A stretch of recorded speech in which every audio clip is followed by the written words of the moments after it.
Vijayawada Benz circle centre లో జరిగిన 2 murder కేసుల ఇన్వెస్టిగేషన్ ఎంతవరకు వచ్చింది? 2 మర్డర్స్ చేసినోడు ఒక్కడే అని మేము కన్క్లూషన్ కు వచ్చాం సార్. దేన్ని బట్టి నిర్ణయించారు? రిసార్ట్ లో మర్డర్ అయిన ఇద్దరు కూడా ఇల్లీగల్ గా సెక్స్ లో పాల్గొన్నారు సార్. సంఘటన జరిగిన 15 రోజుల తర్వాత ఆ అమ్మాయికి ఇంకొకటికి పెళ్లి సార్.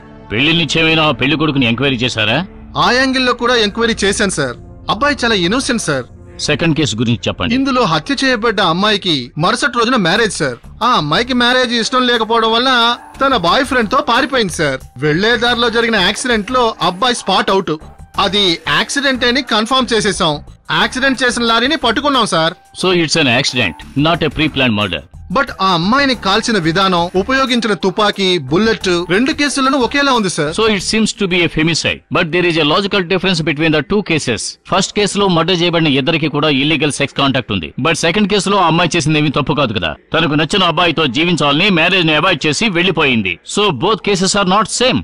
లేదు సార్, మ్యారేజ్ డేట్ ఫిక్స్ చేసి ఇన్విటేషన్లన్నీ కొట్టేసి చుట్టాలని చుట్టుపక్కల వాళ్ళని పిలిచి పెళ్లి పట్టుచీర, నగలు, తాళి అన్నీ కొనేసి ఒకడు ఊహాలోకంలో ఉన్నప్పుడు అతన్ని మోసం చేసి ఆ అమ్మాయి పారిపోయిందంటే ఆ అబ్బాయి మనసు ఎంతగానో బాధపడి ఉంటుంది కదా సార్. సార్, సేమ్ ఇన్సిడెంట్ మన డిపార్ట్మెంట్ లో ఒక అతనికి జరిగింది.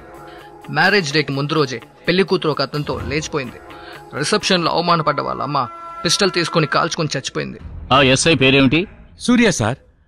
ఆ పిస్టల్ కూడా ఆ ఫంక్షన్ అటెండ్ అయిన మన ఎస్ఐదే సార్. ఎస్. ఆ ఇన్స్పెక్టర్ ని నేను కూడా సస్పెండ్ చేశాను కదా. Exactly sir. ఇప్పుడు ఆ సూర్య ఎక్కడున్నారు? ఈ మర్డర్స్ లో ఆయన ఇన్వాల్వ్ అయ్యి ఉండొచ్చని ఎందుకు అనుమానం రాలేదు? Surya sincere and efficient officer sir. ఆయన క్యారెక్టర్ స్టేటస్ గురించి? సార్, విజయవాడ డిఎస్పీకి లైన్ కలపమంటారా? నో. అరకుల ఇన్స్పెక్టర్ కి? You call the inspector. Okay sir.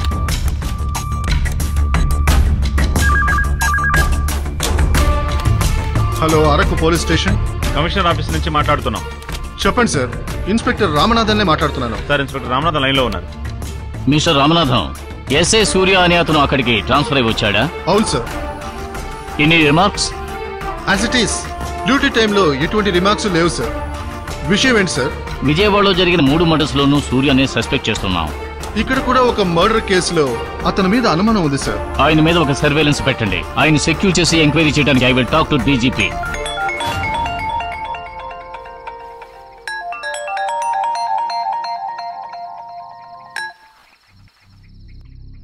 Mister Surya ఎక్కడున్నారు? హలో, నేను మాట్లాడేది వినపడుతుందా? Hello Surya, you are in danger. ఇప్పుడే మీ గురించి కమిషనర్ ఆఫీస్ నుంచి ఎంక్వైరీ చేశారు. తొందరపడి ఎటువంటి తప్పుడు పనులు చెయ్యొద్దు. మీ అన్నయ్యలాగా చెప్తున్నాను. మీరెక్కడున్నా వెంటనే వచ్చి నన్ను కలవండి. అదే మీకు సేఫ్టీ. లేదంటే మీ మీద యాక్షన్ తీసుకోవాల్సి ఉంటుంది. శివ చెప్పింది నిజమేనా?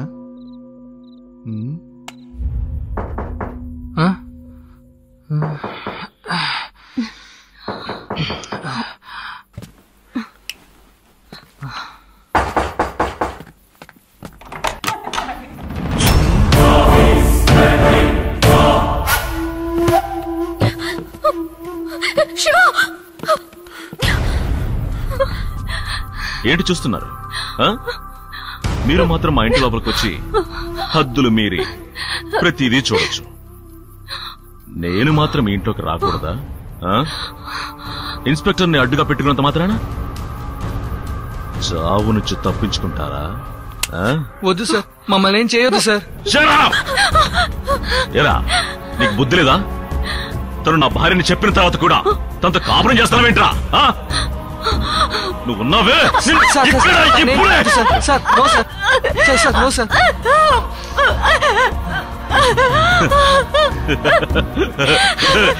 మరణ భయం మీ ఇద్దరి కళ్ళల్లో.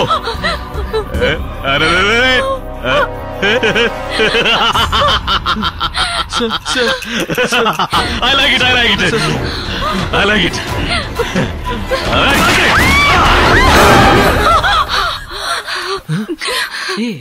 ఏమైంది?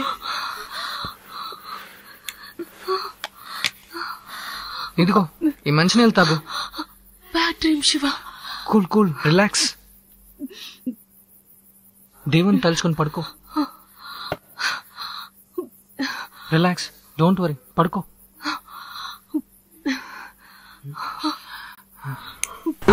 బాంబు తయారు చేస్తున్నారా? చెప్పరా?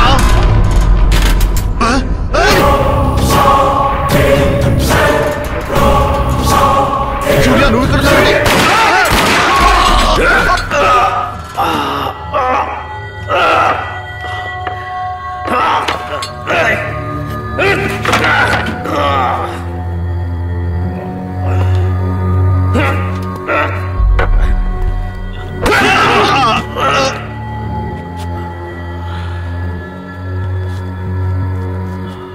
మిస్టర్ రామనాథం, ఏమన్నారు? మీరు నన్ను కాపాడతారా? నన్ను కాపాడతారని చెప్పి అంగగాడి కాపలా కాస్తున్నారు.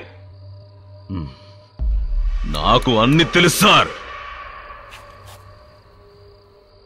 ఏంటండి మీరు నాకు బ్రదరా? What a joke. మా అమ్మాయి ఇలా కాల్చుకొని చెప్పిందో తెలుసా? ఆ బాధ అంటే మీకు తెలుసా? Brother, my foot.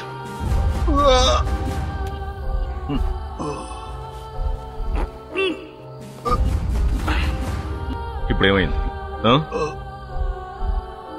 పైకి పోవాల్సిన రమ్యను నువ్వు కాపాడాలనుకున్నావు, కానీ తనకంటే ముందు పరలోకం నువ్వు పోతున్నావు. Good bye sir.